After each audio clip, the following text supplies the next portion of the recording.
ಎಲ್ಲರಿಗೂ ನಮಸ್ಕಾರ. My food and spirituality ಚಾನಲ್ಗೆ ಸ್ವಾಗತ ಸ್ನೇಹಿತರೆ. ಮಹಾಲಕ್ಷ್ಮೀ ಚ ವಿದ್ಮಹೇ ವಿಷ್ಣು ಪತ್ನಿ ಚ ಧೀಮಹಿ ತನ್ನೋ ಲಕ್ಷ್ಮೀ ಪ್ರಚೋದಯಾತ್. ಸ್ನೇಹಿತರೆ, ಎಲ್ಲರಿಗೂ ಶುಕ್ರವಾರದ ಶುಭಾಶಯಗಳು. ಇವತ್ತು ನಾನು ಒಂದು ಅದ್ಭುತವಾಗಿರುವಂತಹ ಮಹಾಲಕ್ಷ್ಮಿ ಮಂತ್ರ ಮತ್ತು ರಂಗೋಲಿಯನ್ನು ಹೇಳ್ಕೊಡ್ತೀನಿ. ಮತ್ತು ಮಹಾಲಕ್ಷ್ಮಿಯನ್ನು ಯಾವ ಥರ ಒಂದು ಆರಾಧನೆ ಮಾಡಿದರೆ ಮಹಾಲಕ್ಷ್ಮಿ ಶಾಶ್ವತವಾಗಿ ಮನೆಯೊಳಗೆ ನೆಲೆಸ್ತಾಳ, ದುಡ್ಡಿಂದ ಯಾವುದೇ ಥರದ ಒಂದು ವ್ಯವಹಾರಗಳು ಸರಿ ಆಗ್ತಾವು, ಯಾವುದಾದ್ರೂ ದುಡ್ಡು ಬಂದಿರಂಗಿಲ್ಲ. ಈ ಮಂತ್ರಗಳನ್ನು ಯಥಾಶಕ್ತಿ ನೀವು ಪಠನೆ ಮಾಡ್ಕೊತ ಹೋದ್ರೆ ಮಹಾಲಕ್ಷ್ಮಿ ಪ್ರಸನ್ನಳಾಗ್ತಾಳೆ. ಬರುವಂಥ ದುಡ್ಡು ಬರುತ್ತಾ, ವ್ಯಾಪಾರದಲ್ಲಿ ಅಭಿವೃದ್ಧಿ ಆಗ್ತೈತಿ, ಶಾಶ್ವತವಾಗಿ ಮಹಾಲಕ್ಷ್ಮಿ ಪ್ರಸನ್ನಳಾಗಿ ನೆಲೆಸ್ತಾಳೆ. ಏನು ಮಾಡೋದಂದ್ರೆ ಬಹಳ ಸರಳ ಐತಿ. ಹೆಣ್ಮಕ್ಳು ಶುಕ್ರವಾರ ಬೆಳಗ್ಗೆ ಜಲ್ದಿ ಎದ್ದು ಸಾಧ್ಯವಾದಷ್ಟು ಜಲ್ದಿ ಹೇಳ್ರಿ, ಮನೆಯನ್ನು ಸ್ವಚ್ಛ ಮಾಡಿಕೊಂಡು ಪೂಜೆ ಮಾಡುವಾಗ ದೇವ್ರ ಮನೆಯನ್ನೆಲ್ಲ ಸ್ವಚ್ಛ ಮಾಡ್ಕೊರಿ. ದೇವರೆಲ್ಲ ಶುಚಿಯಾಗಿ ಮಾಡಿಟ್ಕೊಂಡು ದೇವರ ಪೂಜೆಯನ್ನು ಮಾಡಿರಿ. ಮಹಾಲಕ್ಷ್ಮಿಗೆ ಕನಕಾಂಬರ ಹೂವು ಮತ್ತು ಸುಗಂಧಭರಿತವಾದ ಹೂಗಳಂದ್ರೂ ಮಹಾಲಕ್ಷ್ಮಿಗೆ ಬಹಳ ಪ್ರೀತಿ. ಒಂದೇ ಮೊಳ ಆಗಲಿ ಒಂದು ಸುಗಂಧಭರಿತವಾಗಿರುವಂಥ ಒಂದು ಮೊಳ ಮಲ್ಲಿಗೆ ಹೂವು ಮತ್ತು ಒಂದೇ ಮೊಳ ಆಗಲಿ ಕನಕಾಂಬರ ಅಂದ್ರೆ ಬಹಳ ಪ್ರೀತಿ ಮಹಾಲಕ್ಷ್ಮಿಗೆ ಅರ್ಪಿಸ್ರಿ. ಒಂದು ಮನೆಯೊಳಗೆ ಸುಗಂಧ ಬರುವಂಥ ಒಂದು ಅಗರಬತ್ತಿಯನ್ನು ಹಚ್ಚಿರಿ. ಆವಾಗ ಮನೆಯೊಳಗೆ ಸಕಾರಾತ್ಮಕತೆ ಒಂದು ಹೆಚ್ಚಾಗಿ ಸಮೃದ್ಧಿ ವಾತಾವರಣ ಉಂಟಾಗ್ತೈತಂತ. ಮನೆಯೊಳಗೆ ಸುಖ, ಸಂತೋಷ, ಶಾಂತಿ ಮತ್ತು ಕುಟುಂಬ ಸದಸ್ಯರ ಒಂದು ಆಯುಷ್ಯ ಹೆಚ್ಚಾಗುತ್ತಂತ ಪುರಾಣಗಳು ಹೇಳ್ತಾವೆ ಸ್ನೇಹಿತರೆ.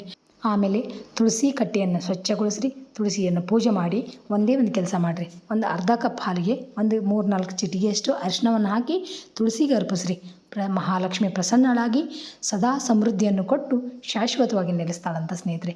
ಆಮೇಲೆ ಸಂಜೆ ಬಾಗಿಲದೆಲ್ಲ ಶುಚಿ ಮಾಡಿ ನೀರನ್ನು ಹಾಕಿದ ನಂತರ ತುಳಸಿ ಕಟ್ಟಿದ ಮೇಲೆ ಒಂದು ದೀಪವನ್ನು ಹಚ್ಚಿಟ್ರಿ ಸ್ನೇಹಿತರೆ. ಅವಾಗೂ ಮಹಾಲಕ್ಷ್ಮಿ ಪ್ರಸನ್ನಳಾಗ್ತಾಳೆ. ಇಷ್ಟು ಕೆಲಸ ಮಾಡಿರಿ. ಆಮೇಲೆ ಪ್ರತಿ ಶುಕ್ರವಾರ ಮಹಾಲಕ್ಷ್ಮಿ ಒಂದು ಹೃದಯ ರಂಗೋಲಿಯನ್ನು ಹಾಕಿ ಒಂದು ಮಂತ್ರವನ್ನು ಹೇಳ್ಕೊಡ್ತೀನಿ ಸ್ನೇಹಿತರೆ. ಆ ಒಂದು ಮಂತ್ರವನ್ನು ಹೇಳ್ರಿ, ಮಹಾಲಕ್ಷ್ಮಿ ಭಾಳ ಪ್ರಸನ್ನಳಾಗ್ತಾಳೆ. ಈ ರಂಗೋಲಿ ನಿಮಗೆ ಬರ್ತಿರಬೇಕು. ನಾವೊಂದು ವಿಡಿಯೋದೊಳಗೆ ಇದನ್ನು ಹಾಕಿ ಮಂತ್ರನೂ ಹೇಳೀನಿ. ಇದನ್ನು ನೀವು ನೋಡಿಕೊಂಡು ಈ ಒಂದು ಮಹಾಲಕ್ಷ್ಮಿ ಹೃದಯ ರಂಗೋಲಿಯನ್ನು ದೇವರ ಕಟ್ಟೆ ಮೇಲೇ ಹಾಕಿರಿ. ಇಲ್ಲಾಂದ್ರೆ ಒಂದು ಸಪ್ರೇಟ್ ಒಂದು ಮಣಿ ಮೇಲೆ ಹಾಕಿ ತೆಗೆದಿಡ್ರಿ. ಯಾಕಂದರೆ ಇದನ್ನು ತುಳಿಯುವಂಥ ಜಾಗದೊಳಗೆ ಹಾಕಬಾರ್ದು. ಇದು ಮಹಾಲಕ್ಷ್ಮಿ ಹೃದಯ. ಈ ಒಂದು ರಂಗೋಲಿ ಹಾಕಿ ಒಂದು ಮಂತ್ರವನ್ನು ಹೇಳ್ಕೊರಿ. ಲಕ್ಷ್ಮೀಂ ಕ್ಷೀರ ಸಮುದ್ರ ರಾಜತನಯಾಂ ಶ್ರೀರಂಗಧಾಮೇಶ್ವರೀಂ ದಾಸೀಭೂತ ಸಮಸ್ತ ದೇವವನಿತಾಂ ಲೋಕೈಕ ದೀಪಾಂಕುರಾಂ ಶ್ರೀಮನ್ಮಂದಕಟಾಕ್ಷಲಬ್ಧ ವಿಭವೇತ್ ಬ್ರಹ್ಮೇಂದ್ರ ಗಂಗಾಧರಾಂ ತ್ವಂತ್ರೈಲೋಕ್ಯ ಕುಟುಂಬಿನಿ ಸರಸಿಜಂ ಒಂದೇ ಮುಕುಂದ ಪ್ರಿಯಾಂ. ಈ ಒಂದು ಮಂತ್ರವನ್ನು ಹೇಳ್ಕೊರಿ ಸ್ನೇಹಿತರೆ. ಮಹಾಲಕ್ಷ್ಮಿ ಪ್ರಸನ್ನಳಾಗಿ ನಿಮ್ಮ ಸಂಕಷ್ಟಗಳು ಏನೇ ಇದ್ದರೂ ದೂರ ಮಾಡ್ತಾಳೆ ಸ್ನೇಹಿತರೆ. ಹಂಗೆ ಇನ್ನೊಂದು ಮಂತ್ರವನ್ನು ಹೇಳ್ಕೊಡ್ತೀನಿ ಸ್ನೇಹಿತರೆ. ಈ ಒಂದು ಮಂತ್ರವನ್ನು ಹೇಳೋದ್ರಿಂದ ಮಹಾಲಕ್ಷ್ಮಿ ಸದಾ ಮನೆಯೊಳಗೆ ನೆಲೆಸ್ತಾಳೆ. ಈ ಒಂದು ಮಂತ್ರವನ್ನು ನೋಡಿಕೊಂಡು ಒಂದು ಸ್ಕ್ರೀನ್ಶಾಟ್ ಹೊಡೆದಿಟ್ಕೋರಿ. ಪ್ರತಿ ಶುಕ್ರವಾರ ತಪ್ಪದೆ ಹೇಳ್ಕೊತ ಬರ್ರಿ.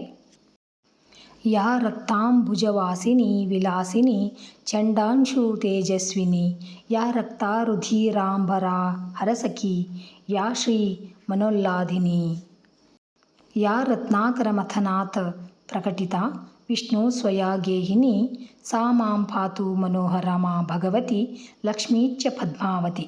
ಈ ಒಂದು ಮಂತ್ರವನ್ನು ಪ್ರತಿನಿತ್ಯವಾಗಿ ಸಾಧ್ಯದ್ರೆ ಹೇಳ್ಕೊರಿ. ಇಲ್ಲಾಂದರೆ ಶುಕ್ರವಾರ ಪೂಜೆ ರಂಗೋಲಿ ಎಲ್ಲ ಹಾಕಿದ ನಂತರ ಈ ಒಂದು ಮಂತ್ರವನ್ನು ಹೇಳ್ರಿ. ಇನ್ನೊಂದು ಮಹಾಲಕ್ಷ್ಮಿಯ ಒಂದು ಮಹಾಮಂತ್ರ ಐತಿ ಸ್ನೇಹಿತರೆ.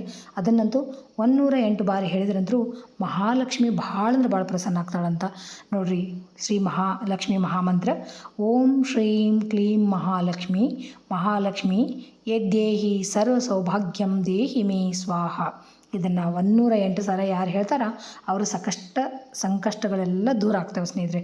ಅಷ್ಟು ಅದ್ಭುತವಾಗಿರುವಂಥ ಒಂದು ಮಹಾಲಕ್ಷ್ಮಿ ಮಹಾಮಂತ್ರನ ಇದು. ಇದನ್ನು ಪ್ರತಿನಿತ್ಯವಾಗಿಯೂ ಹೇಳ್ಕೊಬೋದು. ಸಾಧ್ಯದಷ್ಟು ಬೆಳಗ್ಗೆನೇ ಹೇಳ್ಕೊರಿ ಸ್ನೇಹಿತರೆ, ಸಾಯಂಕಾಲ ಬೇಡ. ಯಾಕಂದರೆ ವಾಶ್ರೂಮ್ಗೆಲ್ಲ ಹೋಗಿ ಬಂದಿರ್ತೀವಿ, ಶುಚಿ ಇರೋಂಗಿಲ್ಲಲ್ಲ. ಹಾಗಾಗಿ ಬೆಳಗ್ಗೆ ಸ್ನಾನ ಆದ ತಕ್ಷಣ ಹೇಳ್ಕೊಳ್ಳೋದು ಭಾಳ ಒಳ್ಳೆಯದು. ನೋಡಿದ್ರಲ್ಲ, ಮಹಾಲಕ್ಷ್ಮಿ ಶಾಶ್ವತವಾಗಿ ಮನೆಯೊಳಗೆ ನೆಲೆಸಬೇಕಂದ್ರೆ ಏನೆಲ್ಲ ಮಾಡಬೇಕಂತ ಭಾಳ ಸರಳ ಐತಿ.